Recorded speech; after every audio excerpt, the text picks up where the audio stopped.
Good afternoon to all of you. My name is Richard Louie, anchor over at MSNBC and NBC News. Great to be here. I'm talking to you here from 30 Rock, and it is with great pleasure that I'm able to be part of today. Today being a very important day for National ACE, welcoming you back to the second day of the AAPI-Strong Legislative Conference as we connect AAPI business leaders and entrepreneurs with elected officials and policymakers in a bipartisan effort to influence positive legislative change. Now, today's conference is dedicated to our AAPI Strong initiatives as we find our voice to make a difference and impact in our community. These past 2 years, we've all been watching it very closely. It's certainly been a challenge to our small businesses and others as they slowly recover from COVID-19 and the pandemic, as well as on top of all of that, the anti-Asian hate phenomenon and the violence that has resulted from it. It is going to take, and it goes without saying, I'm sure you all would agree, all of us together and outside our communities working together to overcome all of these challenges. So we cannot thank you all for joining us here for this gathering on the second day and this first day, and both days for that matter, to fight, to become stronger as we work together. To help us kick off today's conversation on AAPI Strong and finding our AAPI voice is our moderator, Susan Jin Davis. Susan has 30 years of experience in the telecommunications, media, entertainment, and technology industries. She currently serves as the Social Impact Officer for Roker Entertainment. So that makes two people that I know well, Susan Jin Davis and Roker, who I've had a lot of laughs standing next to. Susan is also a well-experienced and well-respected executive in the area of diversity, equity, and inclusion, which makes her the perfect moderator for today's conversation. I consider her a fantastic person. We share a lot of parallel journeys. I love her for a lot of the things that she's done for our community and others as a leader and as a mentor. I appreciate and love her more for her commitment to her family and being an amazing caregiver for her father. Ladies and gentlemen, please welcome Susan Jin Davis. Thank you, Richard, for that generous introduction. I'm excited to kick off National ACE's second day of convening on the important topic of finding our AAPI voice. AAPIs have contributed greatly to the success of this country and have a legacy of positive contributions and impacts in the United States. We are the fastest growing population in the U.S. and continue to grow our value. Yet we have limited visibility and are underrepresented when it comes to leadership, policy, and decision-making. We are often overlooked and invisible when it comes to conversations on diversity, equity, and inclusion, even though we are underrepresented minorities. Now, with the recent alarming rise in acts of violence, discrimination, and prejudice against AAPIs that have swept the nation, we are further marginalized and targeted for who we are. This is all to say that now is the time for us to rise up and raise our voices so that we are elevated as a community, engaged in the important policy decisions of the day, chosen as leaders in all areas of influence, and advocating for a more equitable and just society. National ACE is among the organizations leading the charge in elevating our community and strengthening our voices. And we welcome you all to this very important day of learning, partnering, and acting towards the goals of creating a diverse, equitable, and inclusive society. Enjoy the day. Tune in tomorrow for a special fireside chat with Bill Ahmada and Administrator Isabella Casillas-Guzman from the U.S. Small Business Administration. Please welcome Deborah Byers, America's sector leader with Ernst & Young.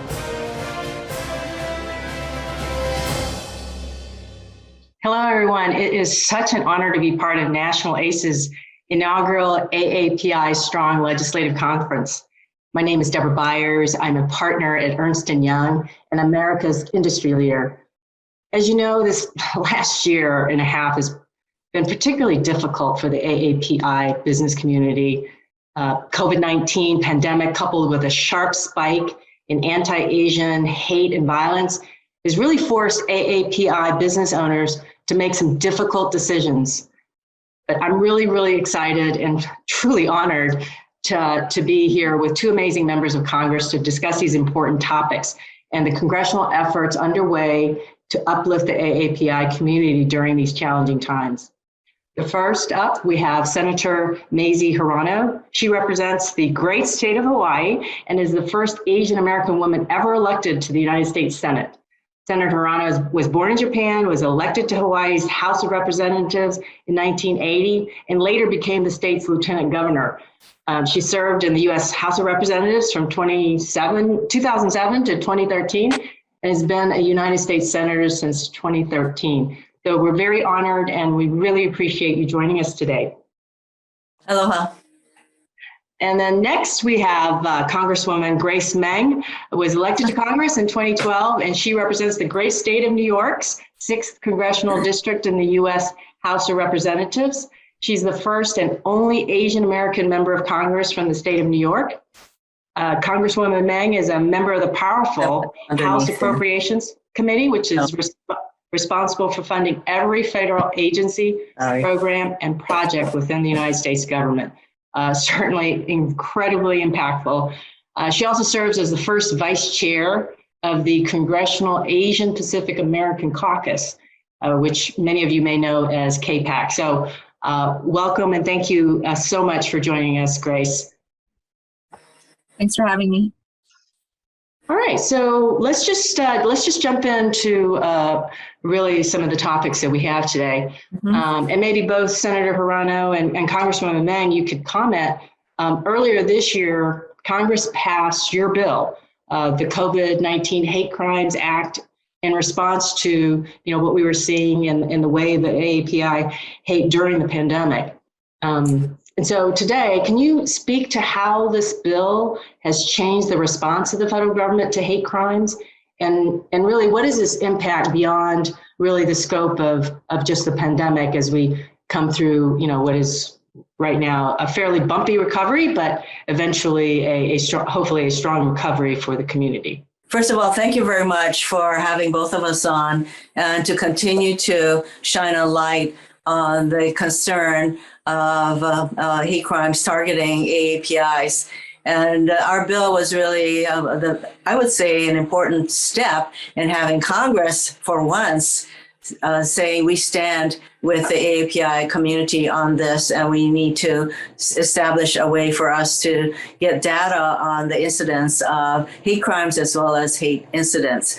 Very, very underreported. And so Grace and I worked really hard to get bipartisan support for this measure. But as I say, it is the beginning of a process whereby the community needs to learn about these kinds of crimes based on xenophobia, racism, hatred, and to begin to take the steps to encourage reporting, and then that there are all kinds of other things that we can be doing to continue to prevent, and when they occur, to basically prosecute these as crimes if they rise to the level of crimes. And once again, thank you, Deborah, for the introduction. And I also want to thank Chiling, Tong, and National ACE and the whole team for once again hosting an important panel to discuss some of these pressing issues that affect our community nationwide. I'm always honored to be in the presence of Senator Mazie Hirono, and so proud and thankful for her leadership and mentorship for so many of us in politics and beyond. Racially motivated harassment of Asian Americans is a long-standing issue in the U.S. But as we all know, since COVID-19 began, or even before, incidents have been nonstop and rising. We have all seen videos and footage of members of our APA community encountering racist attacks, from verbal abuse to physical assault.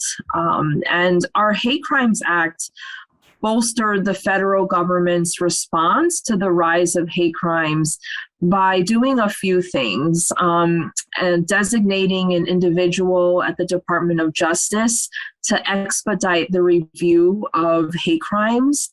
It also brings federal agencies together with our local community-based organizations to raise awareness of these crimes and incidents, to support the creation of online reporting mechanisms in multiple languages, to empower local communities and individuals to report these incidents. Most of these incidents don't necessarily get reported to the federal government. And as you all know, without accurate data and statistics, we can't find a complete solution.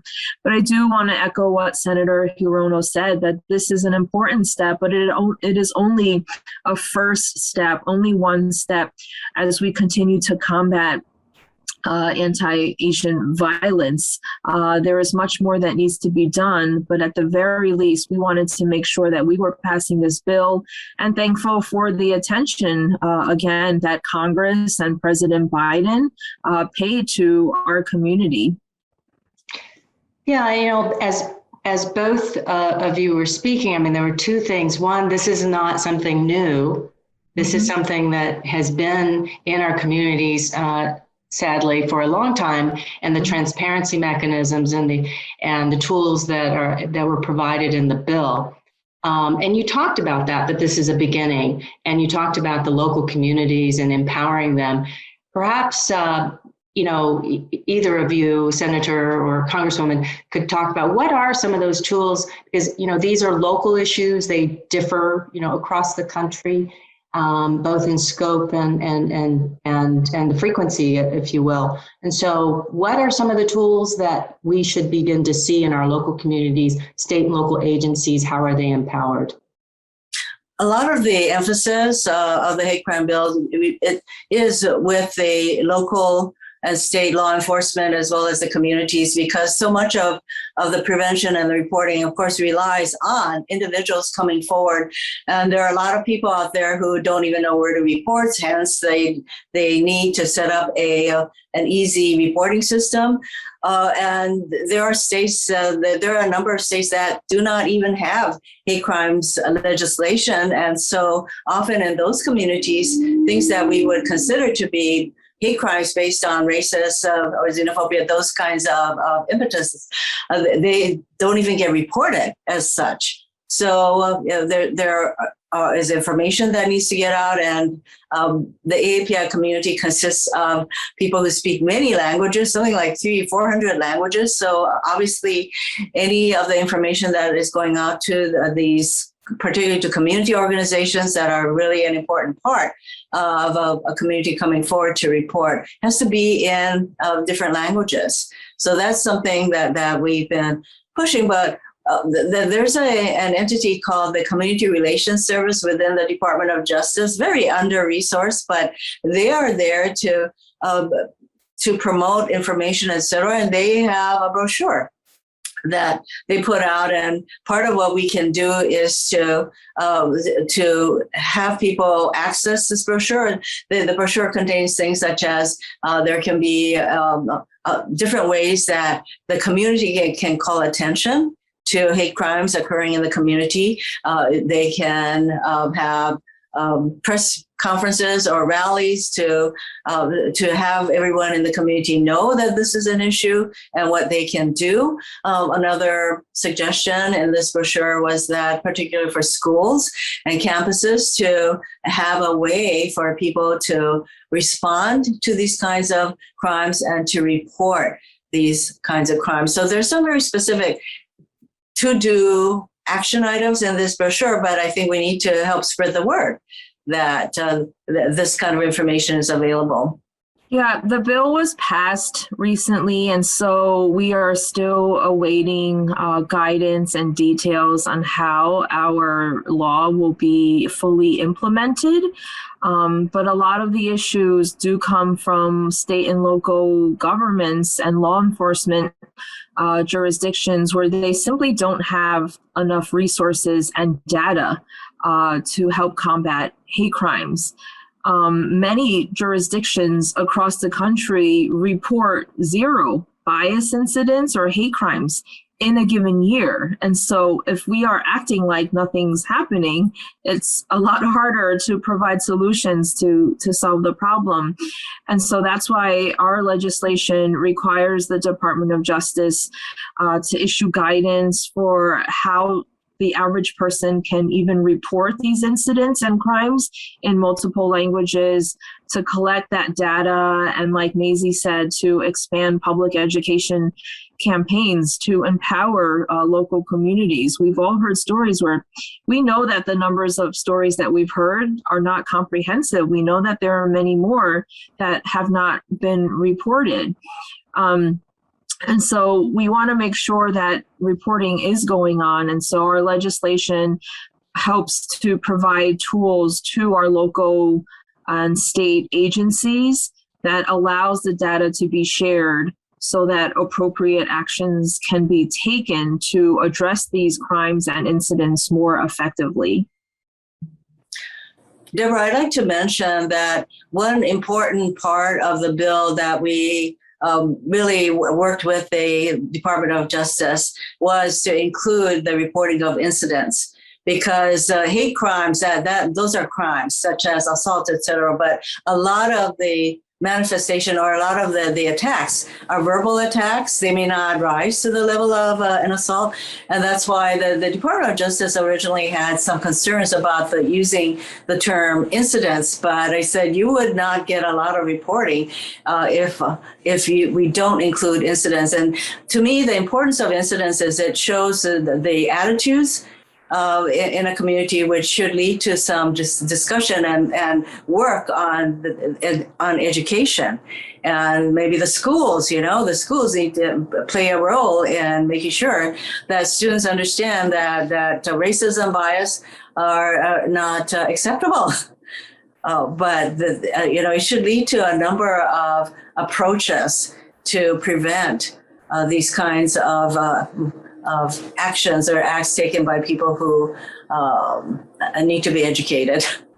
Well, and that's a really important distinction that you just made, and important that the definition of incident, but really around education, because we, at our firm, when all of this was happening, we had a number of sessions and where we talked about this, but it really was, we need to educate our broader constituency, not just talk about it within the AAPI community, but the community at large.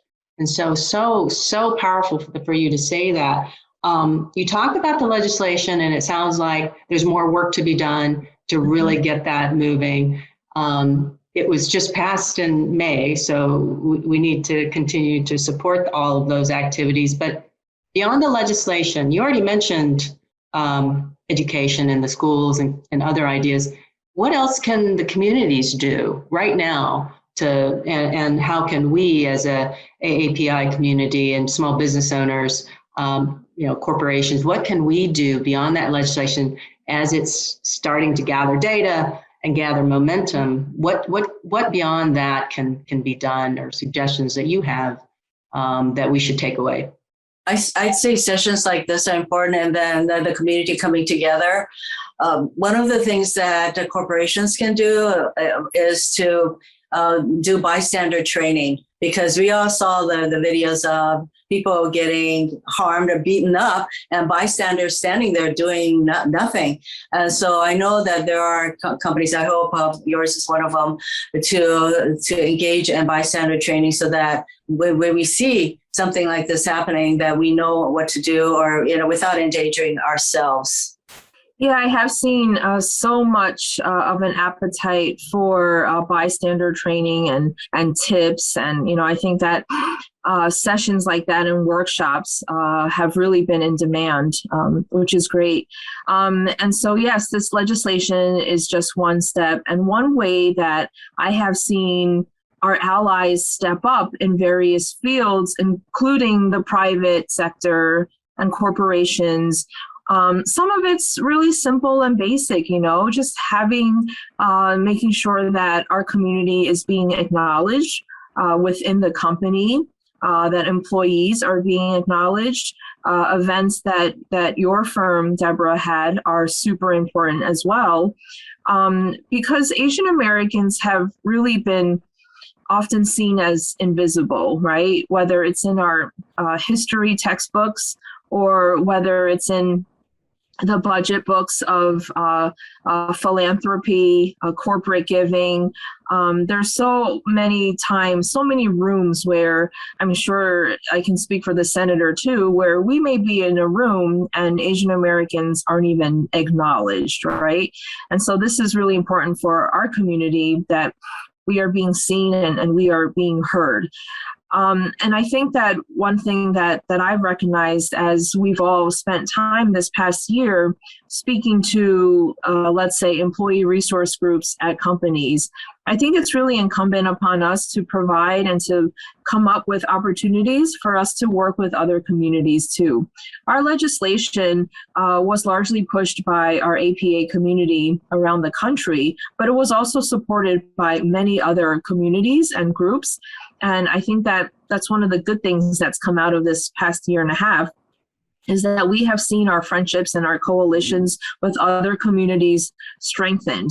And so, I'll say to someone at an Asian American employee resource group, you should participate in the events of your employee resource group. But you know what?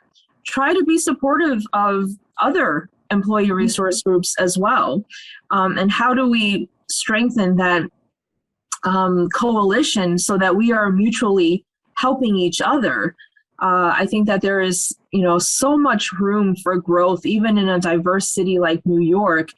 Our various diverse communities too often just walk and work side by side, but we aren't necessarily working together enough in an effective way. And so I think that that's something that we can all find ways to do going forward. It's not limited to reporting of crimes and incidents against AAPIs. It includes the crimes and incidents targeting any other racial group. And we already know that Muslims have been targeted in our country. Certainly, more recently, the Jewish community, Jewish businesses have been targeted. And so all of these kinds of experiences or incidents or crimes should be reported under this bill. No, that's great. It's very inclusive. And we talked about this at our firm, which is it's really, and we worked very closely with our Black professional Latinx groups as well, because as you say, they're very common issues. This is not about highlighting one particular cohort, but it's really about the issue of hate and bigotry, as you said, and bias. So really, really important things that you are bringing to the forefront. The bystander training is interesting. I'd love to see more of that. And I do think the allies, what you mentioned on the allies, my sister had an incident and she did get an ally that stepped up at a store. And it completely made her feel, she was very shook up, but it made her feel better and it diffused the situation. So I do think that's it's so powerful and it's so simple. So we talked a little bit about what companies can do as well. And I know that there's so many great organizations across the country, whether chamber organizations or civic organizations. And as we really try to work through these issues together as a group, what can they do? Any suggestions for those? I mean, I'm in all of the big cities, major cities have chamber groups that, really are focused on businesses, but this is really important, this human capital issue. Well, to recognize that anytime there's discrimination, that it impacts all of us, and we're really in this together to fight these kinds of actions. I commend your chamber for stepping up in support of Mr. Syed as the Deputy Administrator of the Small Business Administration. He has been attacked basically erroneously for being for saying things as a Muslim. He was a member of a Muslim organization that put out a statement that he had nothing to do with, and there are various other attacks against him. He's very well qualified, and we certainly need a deputy administrator at SBA as they have more and more responsibilities in this time of the pandemic and all of the impact on small businesses. And so thank you very much for stepping up and saying this man needs to be confirmed. But the Republicans have been boycotting at least 4 times now that the Small Business Committee, on which I sit, have tried to take a vote on moving him to the floor of the Senate for confirmation. So this is the kind of things that happens all the time, unfortunately, in the Senate, where there will be efforts to block a lot of minority people from being confirmed as judges. That is happening a lot. There is certainly a pattern of not wanting to support minority women for judges or minority people for judges, and other kinds of confirmation roadblocks that the Republicans have put forth. So it's important when you folks recognize this kind of thing happening to step forward. All the ethnic chambers can do that and to share with each other, here's what's happening to a Muslim person, and we may be an AAPI organization, but this is something we can speak up on. So that's one thing, to share the information and to make suggestions on how we can come together and send a unified message. Well, I think that our local chambers of commerce and small business organizations, AAPI and others, should do what ACE has been doing across the country, trying to convene us on virtual events like this to talk about and to highlight the issue, raising awareness with companies and leaders who are not necessarily Asian American, but just making sure that these issues and our community are still on the forefront even after Asian Pacific American Heritage Month, because oftentimes we're just forgotten about and dropped beyond May. But our small businesses have really suffered. I mean, they were really the first ones impacted even before COVID hit us. I remember here in New York, before America got the first case of reported COVID-19, people were already avoiding our small businesses. They thought, like, if you went to a Chinese restaurant, you might catch COVID. So they've really suffered two crises, economic one and a racist one. And so Congress, the House and the Senate worked to pass legislation, for example, to provide restaurant grants, small business grants and loans. And so I think that our small business associations really need to continue to work to get the word out about helpful programs. We have organizations, agencies that directly help small businesses in many of our districts, and to make sure that our community, small businesses, know about those resources, because they don't always know about them, and it's a constant challenge for us to get out the word. Nearly 3/5 of AAPI businesses missed out on critical COVID-19 relief assistance, either because they didn't have the information or accurate information, or because there wasn't enough language access.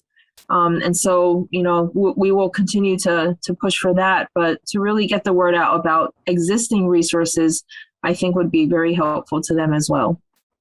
No, that's great advice, especially as the economy recovers. I mean, we need to be part of that recovery and growth. And I know, as I said, my dear sisters, they're small business owners, and when PPP came out, and thank you, for that, I was able to help them access that. But they said that there wasn't a lot of information trickling into their community at all. So, or they were afraid to do it or didn't think they qualified. So that is great advice. I know both of you have a bit of a hard stop, but anything else to add here? I mean, this is hopefully, as you say, it's not just like it's May, Asian Heritage Month. Oh, we had the bill and we don't talk about it more. How do we keep this conversation going? What can we as individuals do as business members of the business community? How can we continue to have this message? I think this convening concept is important to get the word out. We know that just because a bill passed, that doesn't mean that everybody's hearts and minds are now eliminated. Racism is no longer an issue. Racism is never far below the surface in our country. So really all of us should be committed and eternally vigilant, because it doesn't take much for racist actions to be taken against any particular group. We know that from the history of our country, right? And so the Chinese Exclusion Act and the internment of Japanese Americans in World War II, the Muslim ban, these are all actions that were taken because of some external factors that came into play, but it didn't take very long for these actions that harmed minority groups like ours to take effect. And so eternal vigilance. don't forget that this is a continuing issue in our country, and there are things that we need to continue to do our part. And let me just mention that, one of the groups that did bystander training, which I thought was fantastic, is UPS. They have thousands of drivers all over our neighborhoods and communities. So they train their drivers to notice things. And so that I thought was really fantastic. I just wanted to add that as a very specific example of what a company can do. That's great. That's great. I didn't even know that. And that's certainly a good example for others to follow. And I will say, I have been so heartened. Honestly, oftentimes a lot of these issues that we work on prior to COVID, it's kind of lonely sometimes. It's like we work in a small, somewhat enclosed network of AAPI, elected officials and nonprofit and activists. But sometimes it doesn't feel like Asian American leaders in other sectors are paying enough attention. And I will say that I'm really heartened, like what Senator Hirono just said about UPS and what, Deborah's talking about, your firm. We felt an increased surge of interest and support from leaders in other sectors beyond the political and nonprofit worlds. And that honestly has meant the world to me, and I'm sure to many others. We passed this important legislation, but that's not the end of our needs, right? We have to find out, and everyone has different interest areas and different skills. But ask yourselves, what are you doing to help our community progress? What are you doing as an individual, as an entity, to help make sure that our community is on more equal footing compared to other communities? And what are you doing to strengthen the coalitions between the AAPI community and others? We need to advocate for more, for example, funding for our local community groups, for mental health support, for our APA history to be included in our textbooks, more funding for our groups from foundations, from corporate giving, et cetera. So there are lots of things that we can ask for, and we are happy to share our opinions, but we need to make sure that we're still advocating. Just because May's over, even if the violence decreases, we should still be asking and advocating. Yes. I love that. We don't all have to be advocates, but we need to be advocates and or activists, but we need to be advocates and raise our voice. All right. Well, thank you both for really an enlightening conversation, and I just feel so optimistic about things. I know things are turning the corner, a lot of work to do. Thank you both so much. We're very honored to have you join us, and I look forward to speaking with both of you again or seeing you on stage at another venue. Thank you, and everybody stay safe, be kind, and again, thank you to the Chamber and you, Deborah. Aloha. Coming up later, special remarks from the chair of the Senate Small Business Committee, Senator Ben Cardin. Please welcome Susi Feltch-Malohifo'ou, Executive Director of Pacific Island Knowledge to Action Resources. Ma'alolele and welcome. My name is Susi Feltch-Malohifo'ou, and I'm the CEO and President of Pacific Island Knowledge to Action Resources, known as PICTAR in Utah. PICTAR is an asset-based community organization where it is our mission to help Utah's Pacific Islander communities flourish through providing culturally relevant resources, opportunities, and services to build alliances and bridge communities. PICTAR, in collaboration with various community partners, is focused on providing support in economic development, violence prevention, and cultural preservation. I have been a longtime friend and affiliate member of National ACE because they support our goals to empower Pacific Islanders to sustainably build alliances and grow capacity in our Pacific Island business communities. Today, I have the distinct honor to introduce Deputy Assistant to the President of the United States, an Asian American and Pacific Islander Senior Liaison, Ms. Erika Moritsugu. Erika was appointed by President Joe Biden in April 2021 to serve as Deputy Assistant to the President and Asian American and Native Hawaiian Pacific Island Senior Liaison.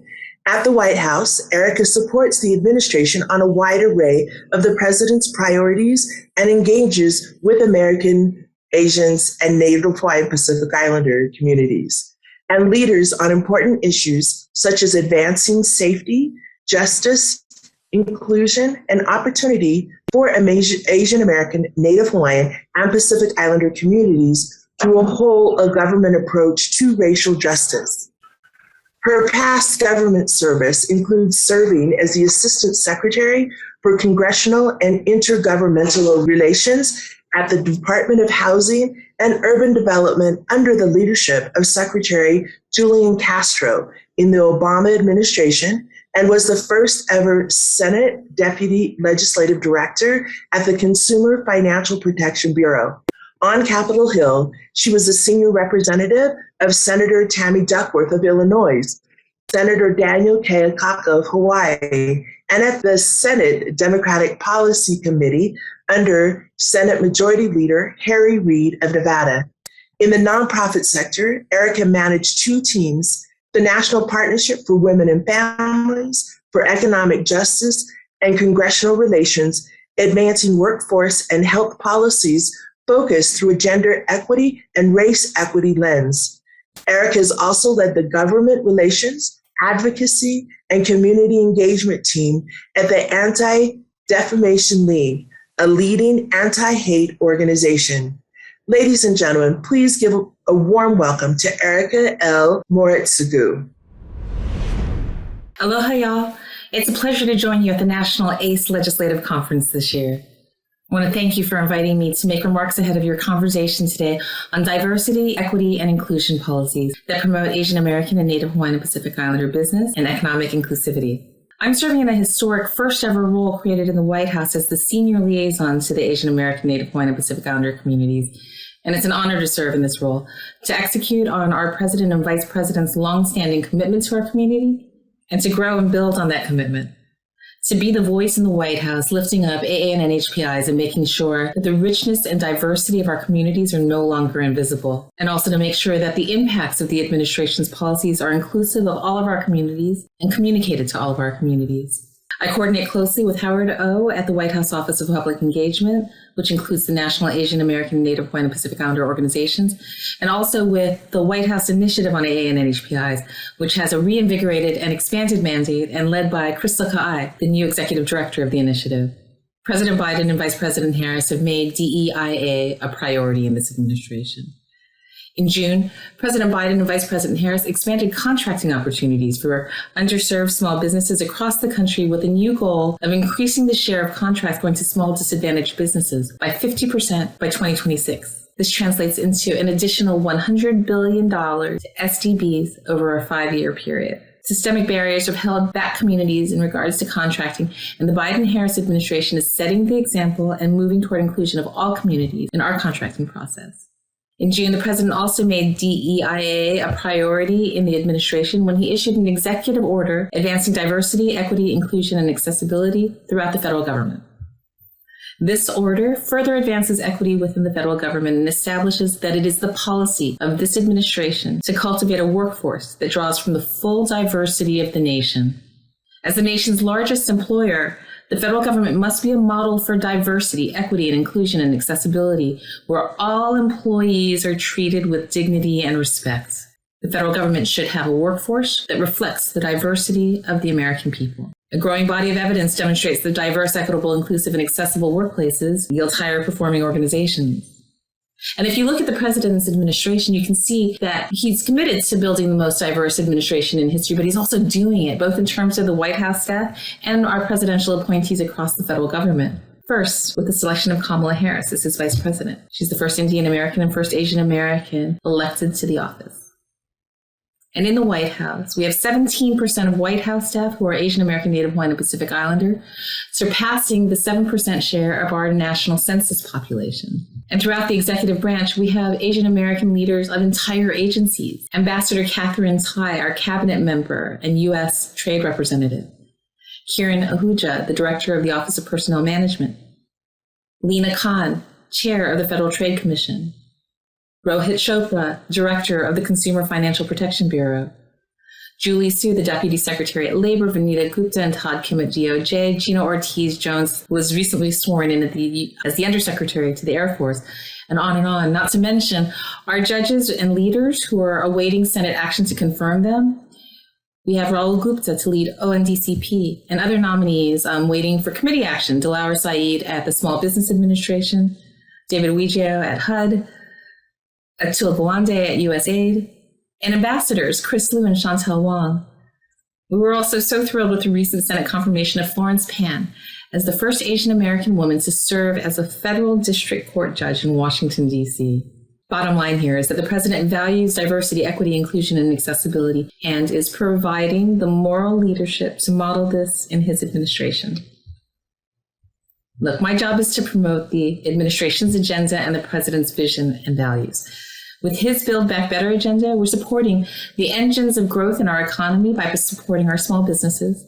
We're lowering costs for all working families, and we're making long-term, long overdue infrastructure investments, including in our clean energy grid and expanding broadband access.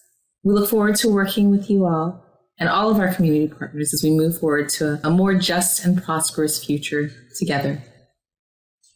Mahalo for the opportunity to join me. Join us tomorrow for an exciting chat with the co-founder of YouTube, Stephen Chen. Please welcome the Social Impact Officer at Al Roker Entertainment, Ms. Susan Jin Davis. It is with great pleasure that I introduce and moderate our panel discussion on diversity, equity, and inclusion. DEI is not just a nice to do or window dressing. It's the right thing to do because we ought to be operating in a way that is fair and equitable and gives opportunities for all. It's also business necessity to create inclusive environments where diverse points of view can be heard and to address the changing demographics of our marketplace. That's how we unleash the best in our businesses and employees. That's how innovation happens. Our customers, employees, investors, and the public all demand that we commit ourselves to diversity, equity, and inclusion.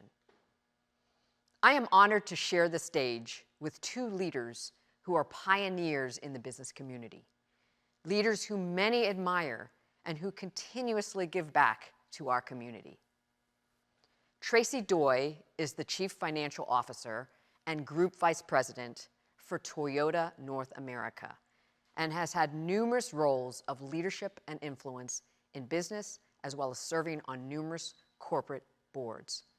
She has broken through many ceilings to ascend to the highest levels of corporate America and has paved the way for many behind her. Moreover, Tracy never seems to say no to the community.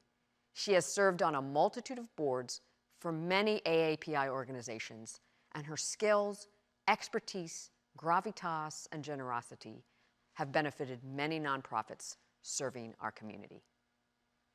Ying McGuire hails from a storied career in corporate America, having held positions of executive leadership at companies such as Dell and Technology Integration Group, as well as served on the United States Investment Advisory Council for the U.S. Department of Commerce. She recently made history as the first AAPI to hold the position of CEO and President of the National Minority Supplier Diversity Council, a highly influential and prestigious organization dedicated to minority business development. Welcome, Tracy and Ying, to talk about diversity, equity, and inclusion. Welcome to this conversation on diversity, equity, and inclusion. I'm excited to have this dialogue with Ying McGuire and Tracy Doy. So let's begin the conversation with a very basic question, and that is, please share with us what diversity, equity, and inclusion mean to you and your organization and why they are important. Tracy, would you like to go first? Sure. Thank you for having me, Susan. So when I think about diversity, equity, inclusion, on a personal level, it's really about bringing your best self to everywhere you go. and feeling free to be able to do that. Because certainly within the workplace, we have found that it just increases engagement. People bring their best ideas, and they can feel like they are making a big difference within the workplace. And as Toyota moves towards a mobility environment, that's so key. Really, as a corporation, our goal is to weave diversity, equity, inclusion into everything that we do. So that is across our supply chain, right? It's with our dealers. It's being cognizant of what our customers are looking for. It's also ensuring that we are giving back to the society in the way that we best can. And so this has been a journey that we've been on for multiple years. We've gotten advice from our diversity advisory board, experts from all different industries. We've really tried to improve in our efforts from recruiting, supportive of our suppliers, which is why the partnership with National ACE has been so key to be able to do what we can for entrepreneurs and small businesses. Thank you, Tracy. And I love the use of the word embedding DEI. And Ying, in your new position, I mean, clearly embedding DEI is a very important concept for you. So can you talk about your definition of DEI? Oh, sure. The what piece, I think it's create a community, a workplace of belonging.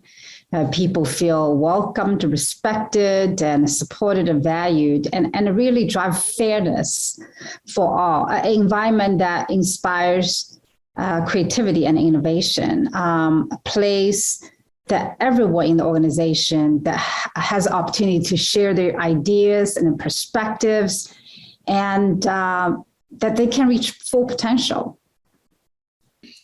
And innovation really does require that we have a lot of different points of view at the table, that we are hearing all kinds of voices. So that's really important. Now, you know, in my work in this area, there's such thing as increasing the numbers on the one hand, right? We want to make sure that we have a lot of different voices, a lot of different people at the table. But I think the bigger challenge is, how do we make environments that are inclusive, that are equitable? So you can have the numbers, but you may not have the E and the I. So my next question to you is, what has been the most challenging aspect of creating that kind of environment, an environment that's truly open, that's inclusive, that's really fair for everyone? What's your how-to approach? Give us some advice about what's worked for you in your impressive careers. I would say that this is something where, I don't know about you, Ying, this is one of those areas where I don't think before we talked about, post the George Floyd incident, which was so tragic. I just don't think we had a situation where you felt like we would talk about race, we would talk about social injustice in the workplace as openly. And so one of the challenges is really creating a safe space where people feel like team members can open up and really share their experiences and not feel like they're hiding a component of their lives, right? And so I think one of the things that I really worked with our employee resource groups is to open up safe spaces where people could have open forum. So we did that in small groups. I like to do virtual coffees. In this world with the pandemic, it's even that much more complex, right? Because you used to be able to just call a few folks together, or you'd just be in the break room and could have that casual conversation. Now I'm more intentional of trying to figure out, how do you draw people into that conversation? And that could be holding a stand-up meeting, a virtual stand-up meeting, where you can have a guest speaker come in. We did open forums with inviting a hosting of one of our ERGs to have something where you have expert advice, and then you have team member experiences, then you have open Q&A, and then it leads to more education and ongoing dialogue. It's not easy, and it's emotional. It's been uncomfortable, but boy, it's been part of the healing process. Yeah, great question, Susan and Tracy. Speaking of communication, it's really, my approach is seek to understand, and it starts with listening. and really take the time and listen to their background, upbringing, experience, and try to walk in their shoes.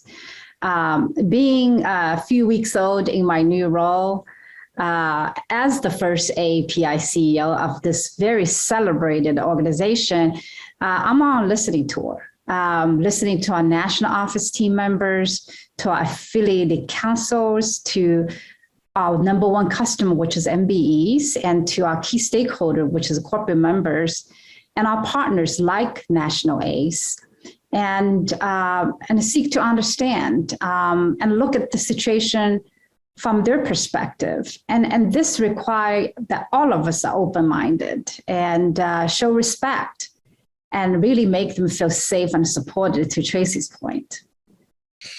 I like the point that Tracy, you made around intentionality, like being intentional. Like, we are human beings. So we're naturally inclined to kind of, seek people who are like us, or, whether it's how they look or where they're from, or, the whole host of things. But intention means that we're going to pause that and say, let me make sure and put a check on myself and my environment, that we're actually truly open. And then, Ying, to your point, the openness is around listening, making sure you are hearing others and therefore learning about others. And to me, that allows the connections that override maybe some of the stereotypes and some of the things that get in the way of us seeing each other as people. So I really think those two pieces of advice are really on point. Now, my next area of questions are around AAPIs in particular. Is there a unique AAPI approach to DEI that you think we need to be aware of? Are there different things that leaders and organizations need to be mindful of as they seek to address DEI when it comes to AAPI employees, customers, stakeholders? And talk about the concept of the bamboo ceiling, which a number of us have heard about. Is that a real thing? Is there a unique ceiling that AAPIs encounter? I'd love to hear what you each think of that. And I'm gonna switch it around a little. I'll start with you, Ying. Okay, great. I think culture sometimes put a team member to a either disadvantaged position or advantageous position, and it can cause team members to be misunderstood. As Asian American stepped into corporate America in 2000, my experience, yes, bamboo ceiling was there. And, as you know, my upbringing and many of yours is that we're supposed to be humble. We're not supposed to brag about our achievements. And so I worked very hard and didn't talk about my achievements. Then I realized in corporate America, outspoken culture prevail. And so I was sitting there, working very hard, and many promotions passed to me. And I realized that, since I'm in this country and I'm in corporate America's culture, I have to transform myself. So I had to transform myself from being reserved for being outspoken. And boy, I was glad to find my voice. You can tell now, I'm very outspoken. So I think, the key lessons is, as AAPI, you have to transform yourself to fitting a certain culture, a corporate culture. So Tracy, seeing you now, I mean, maybe you were like that as well at some point in your career. You're not like that now. You're assertive and confident. You're somebody to look up to. Both of you are. But I'm wondering, as leaders, to Ying's point, do we need to be conscious about the cultures, about the different ways people show up at work? And as leaders, make sure we're intentionally including everyone, including APIs. How do you see that? No, absolutely. And I think that there's probably a bit of education that needs to be required. And I think the silver lining of the recent challenges of anti-Asian hate and the surge has opened up the conversation to have an understanding of different cultures and letting people have those uncomfortable conversations as a leader. So I'll share, Susan, that I've taken the opportunity to really partner with Toyota's Asian ERG and really try to partner with the leaders of those groups, because it isn't easy, right? To bring up the fact that this has been hard and that maybe there needs to be more focus on the development of their leadership skills. Because to Ying's point, maybe it isn't a natural thing to be able to be confident in their speaking, in their interpersonal skills, to have tough conversations. And so I'm really happy that our Toyota HR team is investing in the development of leaders and putting together culturally sensitive programs, because that's important to recognize that everybody's not going to be the most gregarious person out there putting themselves in the forefront. We need to be able to walk in other people's shoes, and maybe something like a reverse mentoring helps. Also, not feeling like we are only looking for mentors that look like ourselves, because while the bamboo ceiling is real, it's also important to recognize that we each bring different strengths to the table. And through that diversity of thought, we can have richer outcomes. So more work to be done. But I look at this recent situation as one where we've opened up more doors. I like the idea of allyship. You know, we're all in this together. So the idea that, you know, we need to teach others, but others also need to have an openness and a willingness to learn, and together we can do it. And I remember when I was, you know, SJD 1.0, and I wasn't speaking up in rooms, I had a white male boss who took me aside and said, "Why are you not talking? You are an expert. You need to speak up." And it took the leader noticing me and saying, "I expect more from you, and I know you can do it," to bring me out of my shell. You know, Ying, so your point, so that I can start to speak and engage and I can feel supported. But it was, you know, he believed in me. It took both. It took the leader to open up that door and create that environment. So my next area of questions are really around business. So DEI is a great thing to do. It's the right thing to do. And I come from a perspective that you just do it because it's the right thing to do. But if that's not good enough, why do you both think that DEI is good for business? How is it good for business? Why should we care about DEI? Why should we not make it a side gig, but make it a primary gig and embed it in our business plans? Ying, you want to go first? Sure. I was reading some statistics around the importance of diversity in the workplace. And there was a stats that about 70% of diverse companies are better positioned to capture new markets. So economically, definitely makes sense. You're going to see tons of data there, and data is a power. And on the performance wise, you know, I witnessed definitely companies with racial diversity perform better, and I think data capture 35%. Companies with racial diversity, they can perform 35% better and increased ROI. So the performance wise, you know, I witnessed, you know, it will help a company to perform better. And then the other thing, you know, it's a front and center, which is social justice and social equity. When you lack of diversity, equity, and inclusion, it lead to and has led to unfair conditions for marginalized populations, and who will be worse off. And we've been seeing it, especially the last few years. And so nonprofit organizations such as MSNBC and National ACE, we were really created to improve economic representation of minority-owned businesses and drive an inclusive economy for our nation. And so I'm wanting to use this platform to encourage corporate America and government agencies really to look at, to partner with nonprofit organizations like National ACE, like MSNBC, to make sure that our country is most diverse and inclusion country in the world. Great points around the fact that there is unfair conditions that get created if we don't have DEI in mind. and that businesses aren't going to run as well. So Tracy, how can you add on that? Well, when you think about the changing landscape, right, of how our nation will evolve and the minority will not be the minority going forward, and how AAPI are the fastest growing population out there, when Toto looks at our customer base and the future segmentation, that's what we're trying to address, right? And so we're looking at this from our customer base.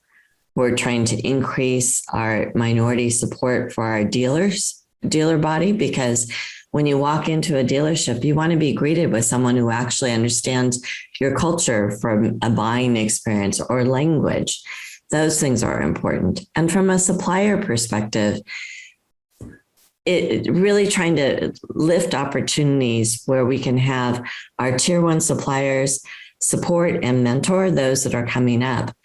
I'm proud to say that Toto spends $3 billion annually with diverse suppliers and is contracting with over 300 minority-owned and women-owned suppliers on the direct procurement side on the supply chain. There's more that we can do, and that's why the partnership with MSNBC and National ACE are things that can help us learn more, that we can grow. But for all of us, and we also spoke earlier, Susan, about the war on talent, we all recognize DE&I is just smart business. And that's why I don't like to look at it as a separate HR initiative, right? We're much more effective if all of our executive team are accountable to weave it into everything that we do. And that's where the success is going to come from. So if you're a business owner and you're an AAPI business owner, what would you say to that business owner that gives that person the edge in business? Is there an AAPI edge that can be put out there? We talked about, don't limit yourself. Don't be caught into the model minority myth, which is really weaponizing us against other minority groups. Let's be honest. But is there an AAPI benefit? Is there something that you should be doing differently or more so because you're an AAPI business owner? Yeah, so the edge, that's a great question.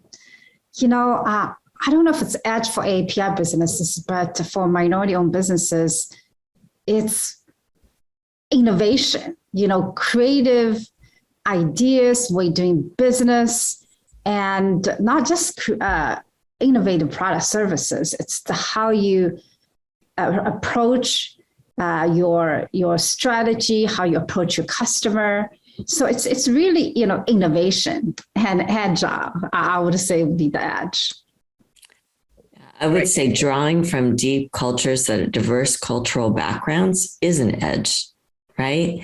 And it could be on, if you're doing a service and you look at what is the cool factor, that certainly is something that people can bring. But I also would say from a problem solving perspective. Thank you, Tracy and Ying, for an amazing conversation on DEI. We have learned so much from you, and there are many actionable things you are leaving us with. Now, I'm honored to introduce Dante Smalls, Vice President of Global Public Affairs at UPS, for his remarks. Well, that was just such an amazing discussion with some very accomplished leaders. And I want to thank Susan Jen Davis for just a very impressive tour de force of some very critical issues affecting the AAPI community, but more broadly, the community at large. We heard a lot of amazing tones and themes that were hit throughout this, whether we were talking about how to create community, how to inspire innovation and passion, and how to ensure that people reach their full potential. I can't impress upon you enough how National ACE has just really brought these incredible discussions to the forefront. And UPS is honored to be a part of those discussions. As we look at the issues and look at some of the model myths that are being perpetrated out throughout this society and discussion, I think having these accomplished leaders talk about those topics and address them have been very important. As I think about some of my own personal interactions and working with National ACE, I realize just the presence that they have in the organization, whether it's working on legislation to ensure that anti-Asian hate does not occur in our country anywhere, or whether it's ensuring that small businesses have the opportunities and access to the American dream. We're very proud to partner with them, and I look forward to continued discussions with National ACE and these accomplished leaders. And I hope that the conference, which has been just a great success, continues with our support and others throughout the coming years. Please welcome UnitedHealthcare's National Vice President for Asian Initiatives, Mr. Chris Law. Hi, I'm Chris Law, National Vice President at UnitedHealthcare, and we are proud partners of National ACE. At UnitedHealthcare, we are dedicated to helping people live healthier lives and making the health system work better for everyone.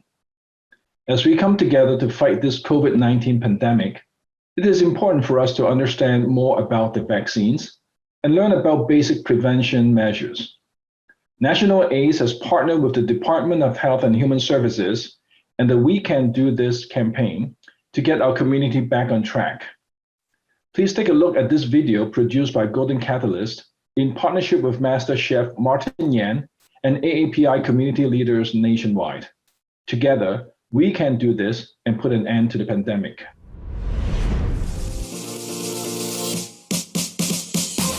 Hi, I'm Chef Martin Yan of Yan Can Cook. I may not be a big shot, but I know the best shot we can have today is the COVID-19 vaccine. It is safe and is effective. It is the best shot that we have to fight against COVID-19, especially severe illness and death. Come on, folks. The battle against COVID-19 is far from over. Protect yourself, your family, and your community. Get your shots. I did. My name is Dr. Karen Ying, and I am the chairwoman of the National Asian and Pacific Islander American Chamber of Commerce and Entrepreneurship based in Washington, D.C. Moi, c'est Victor Lau. Moi, c'est Sarai Geo Capitan et King Lee. 나리 Chicago, Illinois. 안녕하세요. 네바다주 정신건강기획 및 자문위원회 위원 김진주라고 합니다. Xin chào mọi người. Việt là chủ nhà hàng The Recess Room in Fountain Valley, California. 私は中野メガンです。私は Asian American Chamber of Commerce of Illinois の代表です。大家好，我是美国非营利慈善组织 ICCA International Creative Class Alliance 国际创意教育交流基金会的总监 Chiling。Hello, my name is Sue-Ann Hong, and I'm the president and CEO for the Center for Asian Pacific American Women. I'm here in the beautiful Atlanta, Georgia. Columbia Vasing Ho, the Executive Director in UnitedHealthcare California Meng Chamber of Commerce, Luhabao UnitedHealthcare Fresno, California. Ako si Noel Omega, Vice President of Membership ng Federation of Philippine American Chambers of Commerce. Nandito po ako sa Los Angeles, California. We can do this. 와랑 쪼레이디오. 우리는 할 수 있습니다. 干巴鲁，我们一定能做到。 We can do this. 被应我到。 Kaya nating gawin to. We can do this all together. If Yan can, so can you. Please visit www.vaccines.gov.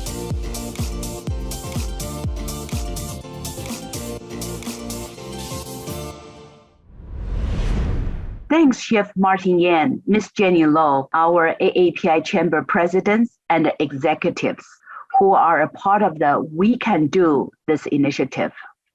National ACE currently has more than 70 affiliate AAPI chamber and partners throughout the country. Together, we develop programs, initiatives, and distribute grants to all AAPI business owners. Please join us as a part of our National ACE family. Check our website at nationalace.org. I also want to thank all of you for participating and watching our conference now. We have seen a lot of friends, supporters register. Thank you. We cannot achieve our mission without your support. Please invite more of your colleagues to join us for the rest of the conference. We also want to thank our corporate partners. They have helped tremendously to support our AAPI Strong program and initiatives. Now I would like to introduce you our close partner from Walmart, Michelle Meng. She is a Vice President of Emerging Markets and Business Development, Walmart Global Sourcing.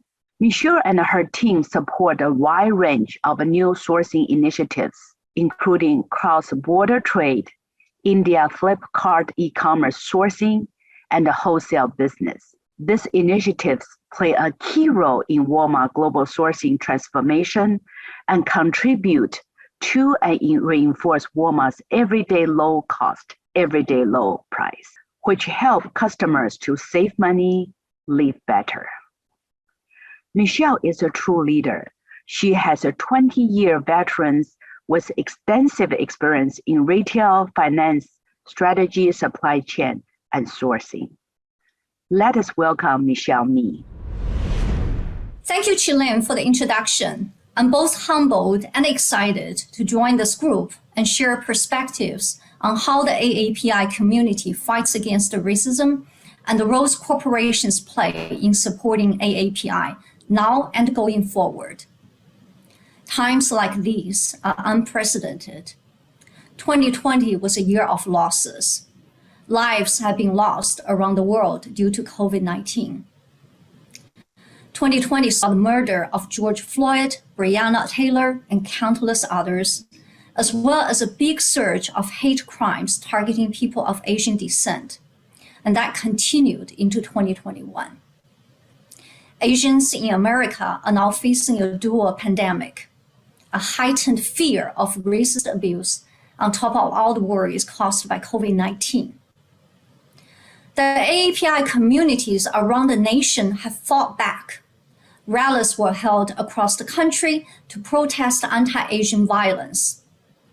Solidarity with other vulnerable communities has been strengthened to fight against racism together. Nonprofit organizations such as National ACE and other advocacy organizations have conducted countless training sessions and webinars to support AAPI small businesses. In April this year, thousands of Asian American business leaders from Walmart, Google, Zoom, Pizza Hut, and others committed $10 million to AAPI organizations fighting racism. I believe the response was strong and the voices were loud. Following overwhelming support from both chambers of Congress, President Biden signed legislation in May that addresses hate crimes throughout the COVID-19 pandemic, with particular emphasis on the increase in violence against Asian Americans. But we mustn't stop. And the fight against racism is a journey, not a sprint. I think corporations in America should continue to play a critical role in racial equity. Here at Walmart, the size of workforce in the US gives us an incredible opportunity to be a role model for diversity and inclusion, and a great responsibility too. I feel we should continue to look for talent internally and take steps to ensure the diversity of hiring teams and candidate slates. I know Walmart offers racial equity training via the Racial Equity Institute. As you will see from our mid-year CDEI report on corporate.walmart.com, we are very transparent about our progress. This goes beyond regular reporting to striving to regularly make space for conversations about inequity. Being a part of authentic conversation where all of us can speak up, be heard, and hear from others. I know this is not necessarily easy, especially if you come from a cultural background that doesn't elevate activism, and if you have had to work hard to fit in the culture here. But it is vital. As a first-generation immigrant, I'm learning how to find my own voice and use it to fight racism. Let me conclude my remarks by sharing one of my favorite quotes from Gandhi, who said, "Be the change that you wish to see in the world." I would encourage all of us to face the many issues head on and hold hands to not only be the change, but also lead the change that we wish to see in the world. Thank you. Please welcome Dr. Eugenia Henry, President of H2O Clinical and Commissioner for Maryland Commission for Women, to introduce Senator Ben Cardin.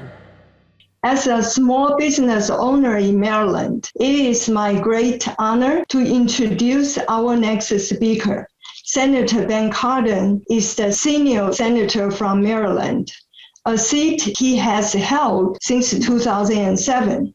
He previously served in the U.S. Representative for Maryland's 3rd Congressional District from 1987 to 2007. Senator Cardin also previously served as a member of the Maryland House of Delegates from 1967 to 1987, and as a Speaker of the Maryland House of Delegates from 1979 to 1987, the youngest person in history to hold this position.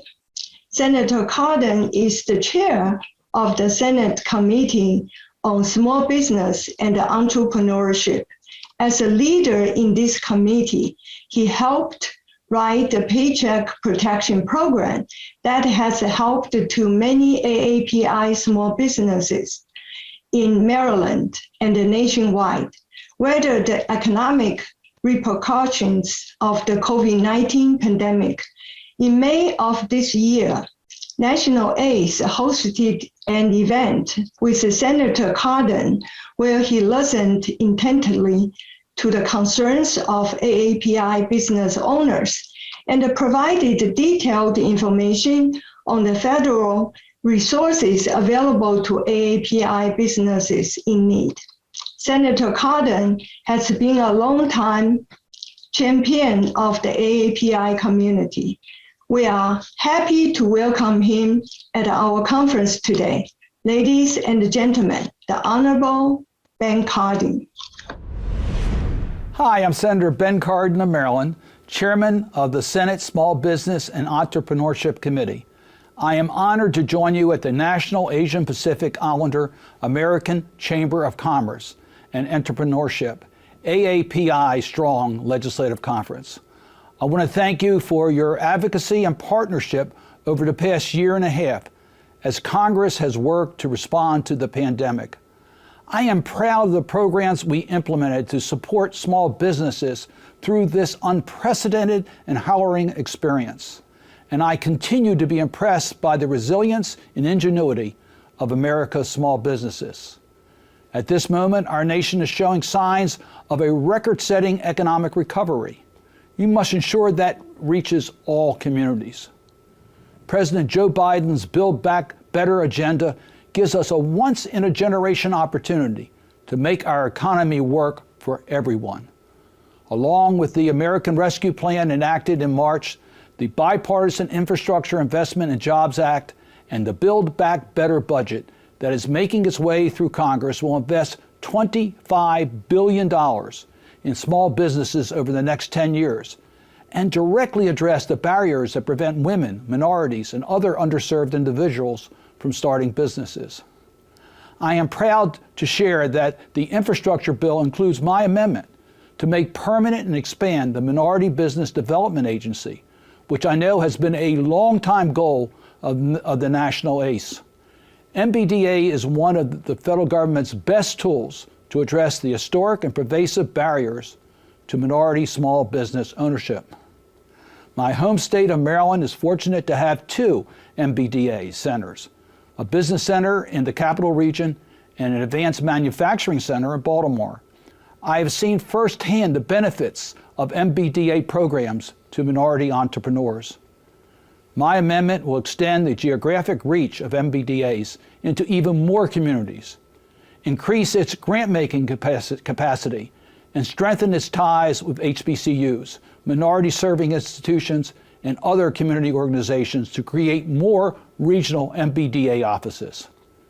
This measure, along with the other small business initiatives in the Build Back Better agenda, will help minority entrepreneurs reach their full potential and help turn historically underserved communities into hubs of entrepreneurship and innovation. I am confident that with your combined partnership, we can make that happen. Thank you again for inviting me today. I look forward to when we can gather safely in person in the future. Stay well. Join us tomorrow for a special panel conversation on AAPIs in a post-COVID economy. Please welcome the Chief Operating Officer of National ACE, Mr. Daniel Oliver. Hello, everyone. Since our founding in 2012, our goal has been clear: to improve the economic and social well-being of the AAPI community. By working with policymakers, business leaders, and public and private stakeholders, we have advocated for public policies that promote growth and provide AAPIs with more successful business and economic opportunities. As we have in years past, I'm pleased to present National ACE's 2021 policy agenda. This year's agenda largely focuses on the impact the COVID-19 pandemic has had on AAPI businesses and communities, and emphasizes their needs to Congress, the White House, and to state and local lawmakers. In doing so, it's our hope that we can collaborate and find equitable solutions to address the unprecedented challenges facing our community. Our policy agenda includes discussions on critical issues facing the AAPI community and offers common sense solutions that should be considered by political and business leaders. It is imperative to the well-being of our communities that there are AAPI voices present at the table, and this policy agenda serves as a tool to do so. As lawmakers and business leaders begin to shift gears toward the recovery, the contributions of the AAPI business community must be part of the conversation. Our community and economic strength continue to remain steadfast, despite an unprecedented pandemic, economic downturn, and a sharp spike in xenophobic attacks against AAPIs. We stand ready to engage in these policy discussions. And with that, I'm happy to introduce our next panel for a discussion on National ACE's 2021 policy agenda. I have with me three amazing individuals. Jimmy Ferguson is a small business owner who has owned and operated McDonald's restaurants in Central Texas for about 30 years. He's currently the chair of the Asian McDonald's Operators Association. He's a founding board member of National ACE, and he serves as the chair of National ACE's policy committee. Madeline Milka is a nationally recognized civil rights leader and a member of USA Today's inaugural Leaders of Change. She serves as the president and CEO of the Asian Pacific American Institute for Congressional Studies, also known as APEX, and is the founder and principal of Aram Group, LLC. She brings nearly 25 years of experience working in political campaigns and specializes in political and nonprofit fundraising and political training. And Seema Agnani is the executive director of National Capacity. She has nearly 20 years of experience working in the community development and immigrant rights sectors, focusing primarily on the challenges of providing housing, economic opportunity, and supporting systems for new immigrants. And under her leadership, National Capacity has done some amazing work supporting AAPI small businesses since the beginning of this global pandemic. Thank you all for being here today to discuss National ACE's policy priorities. First, I'll turn to Jimmy. Jimmy, in this year's policy agenda, National ACE had the unique challenge of addressing both the COVID-19 pandemic and the alarming levels of AAPI hate that have occurred over the last year and a half. Can you talk a little bit about how this policy agenda addresses both of these issues and as well as their impact on AAPI small businesses? Well, thanks for the question, Daniel. The last year and a half has been really painful for our community. You know, as you have alluded to, AAPI have been faced with both COVID-19 and with AAPI hate at the same time. And we have learned what AAPI really hate is, and especially to our in the nation, in that in March of this year, 8 women of Asian descent was gunned down in Atlanta, Georgia in March. And this brought attention to the entire nation.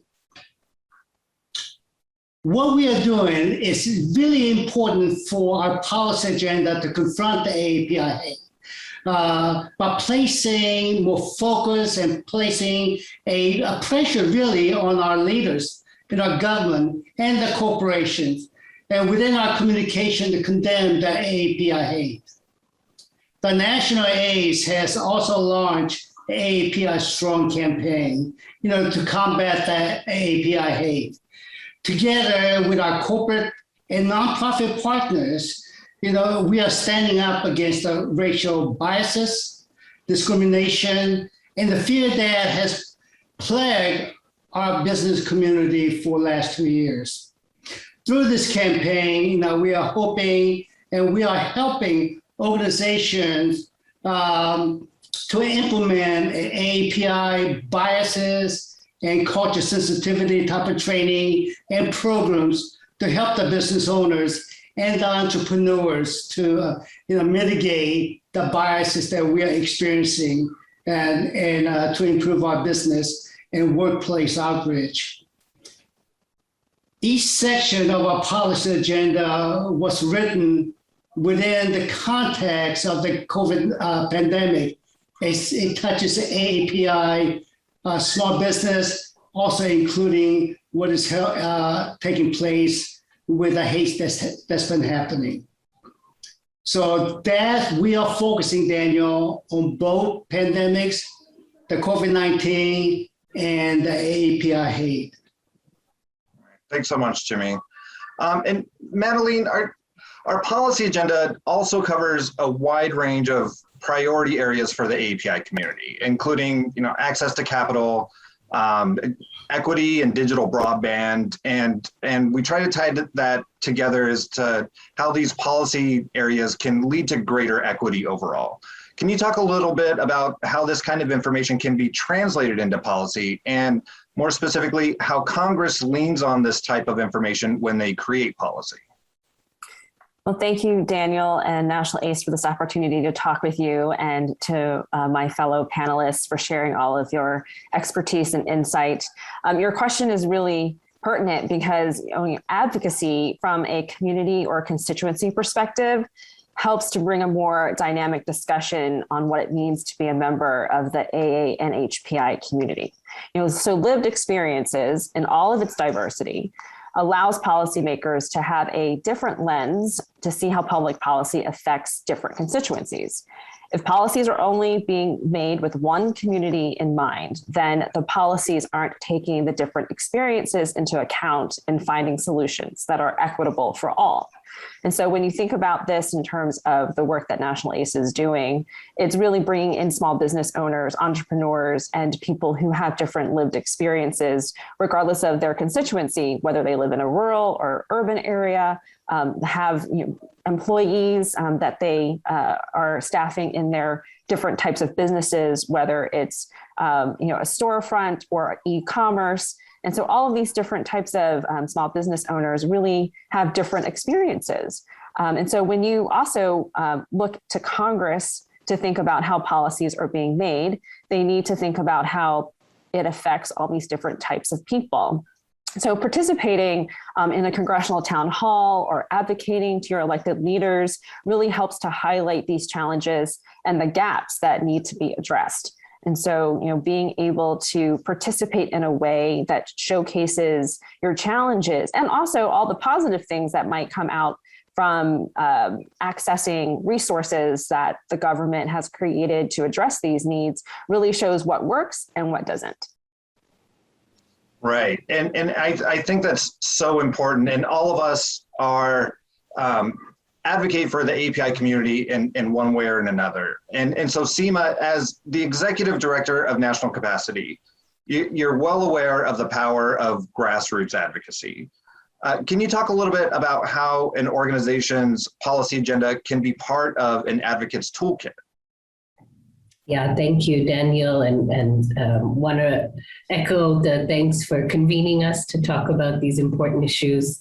I think, National Capacity works in partnership with its members that are local organizations across the country working in these communities. And,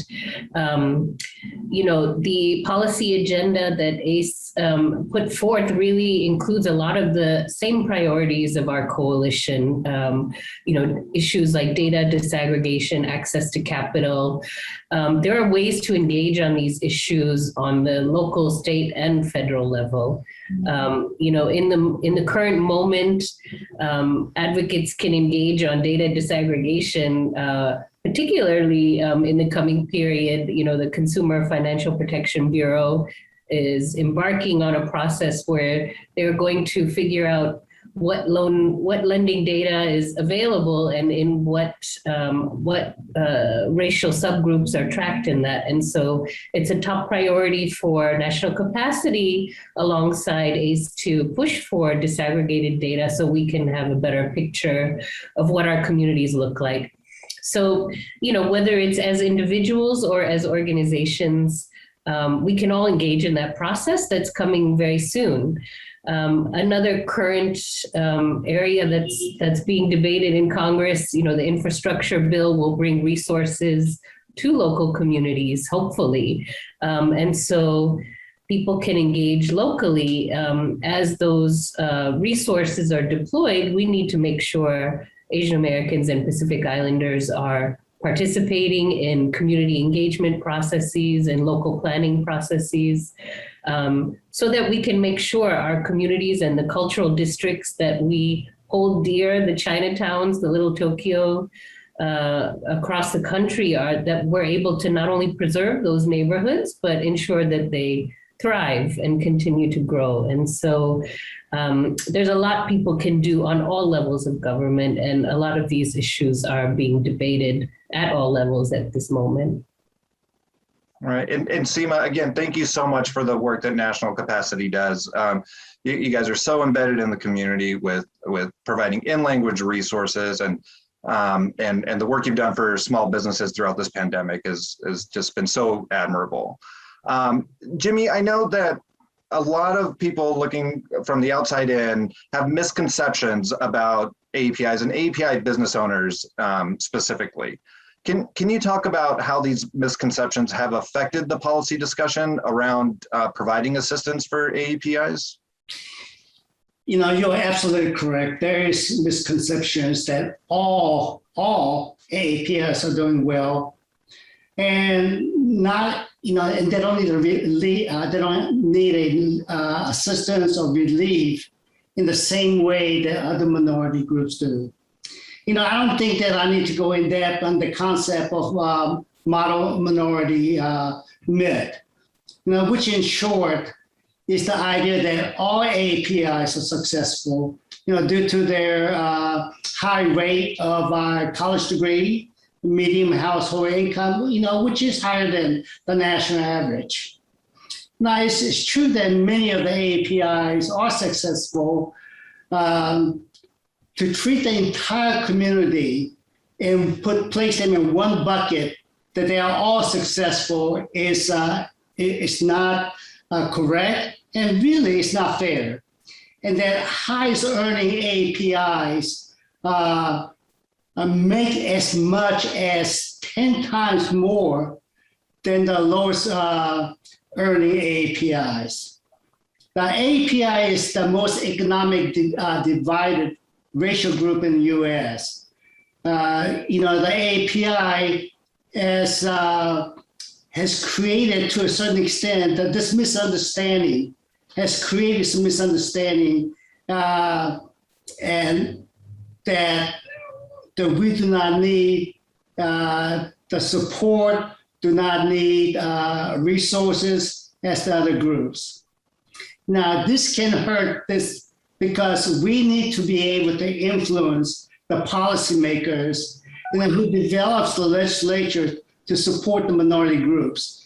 And in many cases that they're saying that this group doesn't need the resources or support that's needed. Back, I believe almost a year ago, there was a survey that was conducted by the National ACE, U.S. Hispanic Chamber of Commerce, U.S. Black Chamber, and MHI Main Street.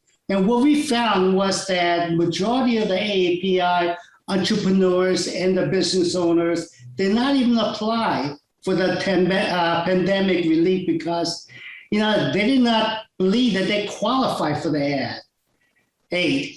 And meaning that more could have done to reach the AAPI communities.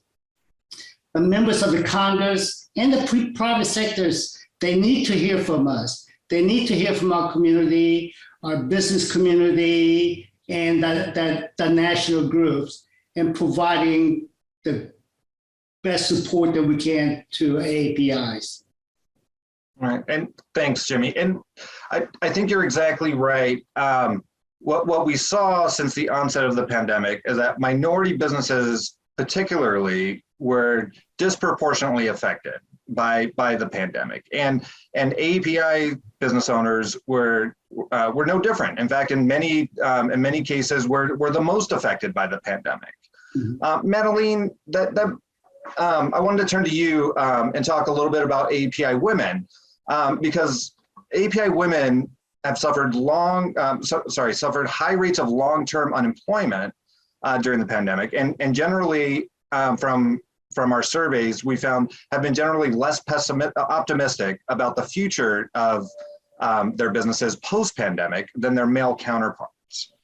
Do you have a sense as to why AAPI women have experienced this hardship, or if there are any solutions at the policy level? Well, I think echoing what Jimmy's already stated is very important in that data disaggregation of our communities, because, you know, in 2021, the National Women's Law Center did a survey basically looking at AAPI women in the workforce, and they saw, for an example, that a Burmese American woman was making 52 cents for every dollar that a white non-Hispanic male was making, while a Japanese American woman was making 95 cents. And so that data disaggregation really just shows, in the sense within our community, what the constituencies are facing in their challenges. You know, when you think about also the fact that there are less than 3% of AAPI women who are venture funded, that access to capital is just already diminished as a woman. And then you filter that down a little bit more to the fact that you're talking about, you know, an Asian American woman. The pandemic itself really highlighted that the work performed by AAPI women has always been undervalued. And then you think about the gender wage gap. And the pandemic only increased those effects. So it was already a compounded issue. And so when you think about the fact that there is an aggregate of lost wages, there's already something that a woman is facing because of the fact that she's getting paid less than her counterparts. This adds up, you know, in your livelihoods and how it affects your family. So I think this is so important for the community to understand that it is so important for our voices to be heard, to bring awareness to policymakers so that they understand exactly the challenges that AAPI women face, and so that they have a better understanding again of, you know, we're starting off not at an equitable footing. And so through time, it only just increases that wage gap. So I think this is a part of where it's important for individuals who are experiencing this to use their voice and to talk about this just like they would in any other situation, to allow them to really give examples of why support needs to be created for our communities. Right, I think that's so true. And so AAPIs in general have had a hard time accessing resources, AAPI women especially. In SEMA, as you know, there's not only the pandemic, but there's this consistent rise in attacks against the AAPI community and the xenophobic incidences that have happened, which came to the national spotlight earlier in the year. Though what we've seen is that while the attacks and the incidents have not gone away, the media attention kind of has. And so what can we do to make sure that that everyone continues to pay attention to this, even because the problem's not going away? Yeah, thank you for raising this important question. You know, I think when the rise in hate incidences first began, I couldn't help going back to my experiences in working in the South Asian community post 9/11, when the Muslim community was under attack, and so many lessons learned from that experience. And, you know, similarly, the communities rallied around the Muslim community at that time, but soon it dissipated. And I think, really what happened after 9/11 and where we are today is that our community built a lot of infrastructure. We connected our organizations, and are able to move together in a way that we weren't before, right? And so even the partnerships that we've set up since the onset of the pandemic are really critical so that we can collectively keep the pressure on to address issues of hate. And, we know these are not simple policy solutions. How do you solve for hate, right? You can report hate crimes, you can teach people how to respond, but really what we need is a cultural shift in this country. And, that takes time, and that requires us to build with other communities of color as well, right? So I think if we have this vision of a multiracial society for this country, it's going to require us to do that work as well in terms of building with Black leadership, Latino leadership, and also continue to raise this issue as we engage with our partners and other communities. I think this is long-term work we have to do.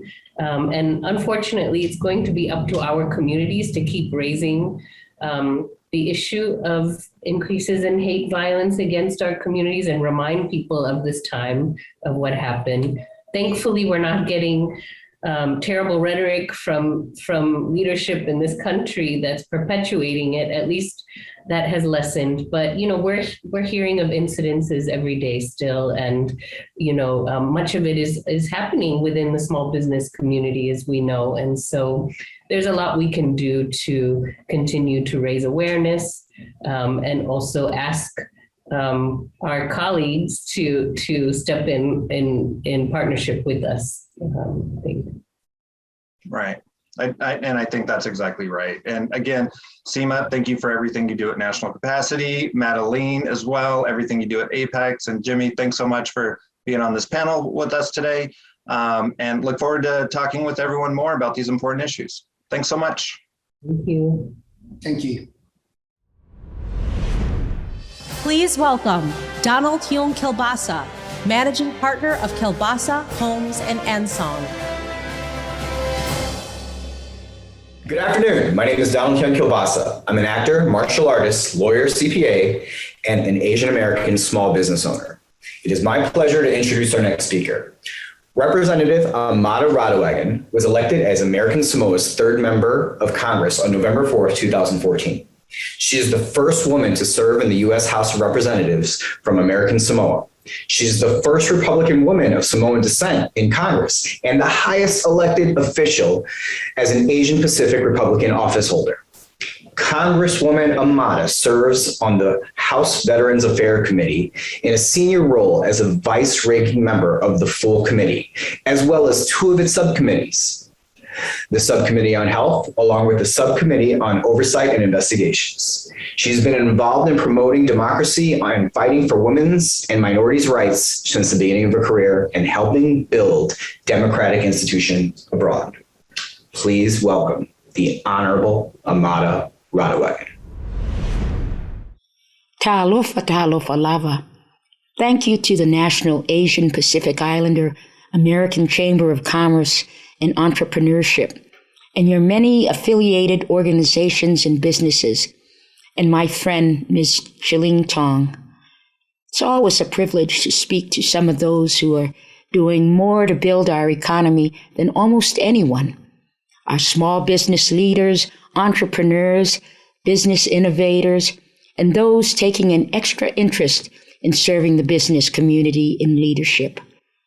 Our Asian and Pacific Islander American communities are strengthened by examples of success and opportunity.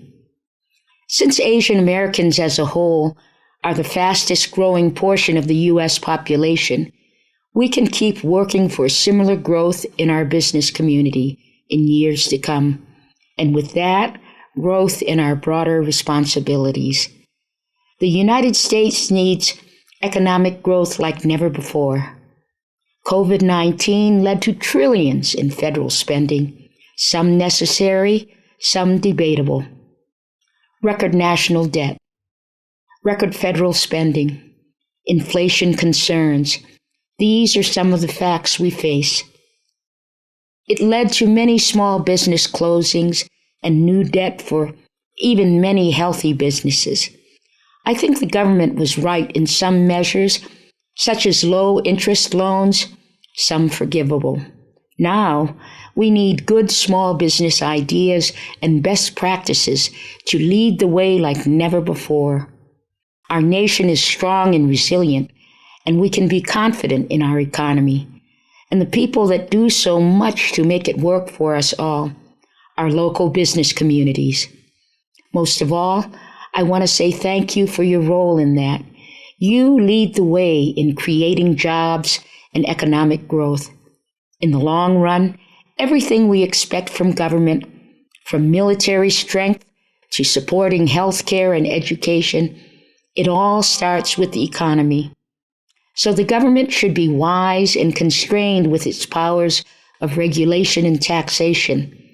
We look to small businesses like yours for an economy that is energetic, problem-solving, creative, and understands the needs of the people and community. So congratulations on all you do and the many ways your business community has come back after all the events of 2020, from lockdowns to outrageous acts of violence against Asian Americans. I know recovery and change can seem slow and involve hard work, but I trust we're weathering the worst of it and returning to plans for long-term growth. If you ever need anything related to Congress, contact my office, or be sure to let me know of legislation that is important to you. I wish your conference every success. God bless our small businesses and the United States of America. Soy fua maia manuia. Please welcome the President of Island Liaison, Ms. Claudia Kircher.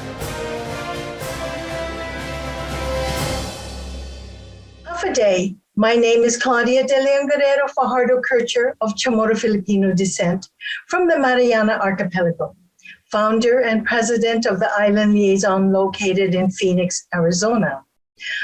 Our organization advocates for education and awareness of the freely associated states of the Pacific Islanders to our community.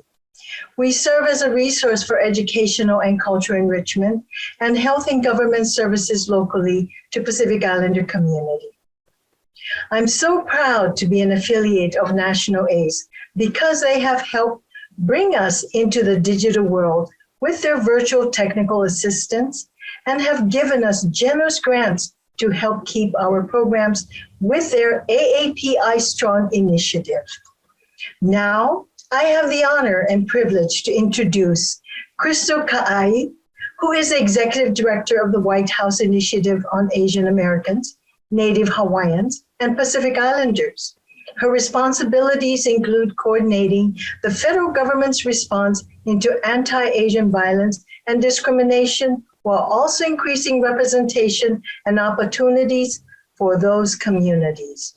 Ms. Ka'ai previously served as an Executive Director of CAPAC, which is a Congressional Asian Pacific American Caucus and has an extensive history on AAPI advocacy. She is the first person of Native Hawaiian and Pacific Islander descent to fill this leadership position. CAPAC is composed of members of the U.S. Congress who are of Asian and Pacific Islander heritage, as well as Congress members who have a strong dedication to promoting the well-being of Asian American and Pacific Islander AAPI community. Crystal rose to her position in 2013 from her previous policy advisory and assistant coordinator role with CAPAC, and also her work with now retired Senator Daniel Akaka of Hawaii. Ladies and gentlemen, please welcome Ms. Crystal Ka'ai. Aloha mai kako. Thank you so much to the National Asian Pacific Islander American Chamber of Commerce and Entrepreneurship for inviting me to take part in your legislative conference. I especially want to thank your incredible leader, Chiling Tong, and dedicated National Board Chair, Dr. Karen Eng, for their unwavering commitment to advancing opportunity for millions of Asian American, Native Hawaiian, and Pacific Islander entrepreneurs and business owners across the nation. I had the honor to work very closely with National ACE during my time as the Executive Director of the Congressional Asian Pacific American Caucus, and it is a privilege to be able to continue our partnership together in my new role as the Executive Director of the White House Initiative on Asian Americans, Native Hawaiians, and Pacific Islanders, or what we call UntiTIP. And this partnership is more important now than ever as our community continues to face a multitude of crises due to the ongoing impacts of the COVID-19 pandemic, as well as the alarming spike in anti-Asian xenophobia and violence this pandemic has incited. We know that AANHPI businesses make significant contributions to American society, including producing the largest receipts out of any minority group at $863.3 billion annually, as well as employing more than 5 million people nationwide. And our businesses will be vital to our nation's economic recovery as we reemerge from the pandemic and people get back to work. So to all of the entrepreneurs, small business owners, and chambers that have joined us today, I want you to know that the Biden administration cares deeply about our community. That's why in May, the president signed Executive Order 14031, advancing equity, justice, and opportunity for Asian Americans, Native Hawaiians, and Pacific Islanders. This executive order established the White House Initiative on Asian Americans, Native Hawaiians, and Pacific Islanders within the U.S. Department of Health and Human Services, and it delivers on the president's commitment to reinstate and reinvigorate this historic initiative. It also authorized the creation of the President's Advisory Commission on AANHPIs, as well as an interagency working group and regional network of federal officials that will help to facilitate improved communication, engagement, and coordination between the federal government and AANHPI communities throughout the United States. And just last month, the president and vice president held a meeting in the White House with over a dozen AANHPI leaders, including National ACE's very own Chiling Tong, who emphasized the importance of ensuring that AANHPI businesses were included in ongoing economic relief and recovery efforts. WIOMPI is laser focused on advancing equity on behalf of the AANHPI community through an ambitious whole-of-government response to addressing the many challenges impacting our community. This includes focusing on policies to address and end anti-Asian bias, xenophobia, and racism, as well as COVID-19 economic recovery efforts through programs and resources administered through the Small Business Administration, the U.S. Department of Commerce, the U.S. Department of Treasury, and more. Our work also includes prioritizing greater data disaggregation, language access, and cultural competency to improve the quality of life and opportunities for AANHPIs across the nation. So thank you again to National ACE for the invitation to join you today. I look forward to working together to ensure that our community has robust support from the federal government and to building a brighter future for generations to come. What an inspiring and compelling day of conversations and presentations we have had on the important topic of finding our voices. We hope that you take away learnings from today and apply them to your daily lives as individuals, businesses, and community activists. Rise up and raise your voice. It is urgent that we get activated. You can make a difference, and together we can change the course of history to one where all will be fully represented and all will benefit from the vast largesse of this great country. Thank you to National ACE, our esteemed speakers, sponsors, and participants for a great day of learning and inspiration. We welcome you to participate in the third day of our conference, where we will hear exciting speakers such as SBA Administrator Isabella Guzman and YouTube co-founder Stephen Chen. And please do continue to engage with National ACE. Thank you.